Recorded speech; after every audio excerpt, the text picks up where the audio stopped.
Hello guys, সবাই কেমন আছেন? আশা করি সবাই ভালো আছেন। আমরা তো বাংলাদেশের আওয়ামী লীগের আমলে উন্নয়নের অনেক গল্প শুনেছি। আসলে কি বাস্তবে উন্নয়ন হয়েছে, নাকি উন্নয়নের নামে লুটপাট, দুর্নীতি, দলীয়করণ আর স্বৈরাচার করেছে? যেমন রাস্তা আছে, ব্রিজ আছে, রাস্তা নেই।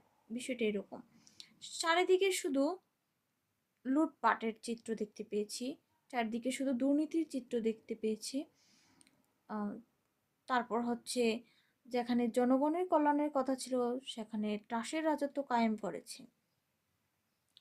আমি প্রতিবাদ করি যারা জনগণের পয়সা লুটপাট করে নিজেদের আঙ্গুল ফুলে কলা গাছ বানিয়েছে। আমি প্রতিবাদ করি নির্বাচনের নামে প্রহসন। আমি প্রতিবাদ করি দুর্নীতিবাজদের মুখোশ খুলে দেওয়ার জন্য। আমি দুর্নীতিগ্রস্ত বাংলাদেশ চাই না। আমি চাই আমার বাংলাদেশ হবে স্বচ্ছ, যেখানে নেতা মানে হবে সেবক, উন্নয়ন মানে হবে জনগণের জন্য, কোনো নট ফর কমিশন খাওয়ার জন্য। তাই আমাদের সবাইকে অন্যায়ের বিরুদ্ধে প্রতিবাদ করতে হবে, যাতে আমার বাংলাদেশে কোনো দুর্নীতি না থাকে। এই দুর্নীতির কারণে আমরা পৃথিবীর সব পৃথিবীর সবগুলো রাষ্ট্রের মধ্যে প্রথম অবস্থানে বা তৃতীয় অবস্থানেও আমরা অবস্থান করেছি।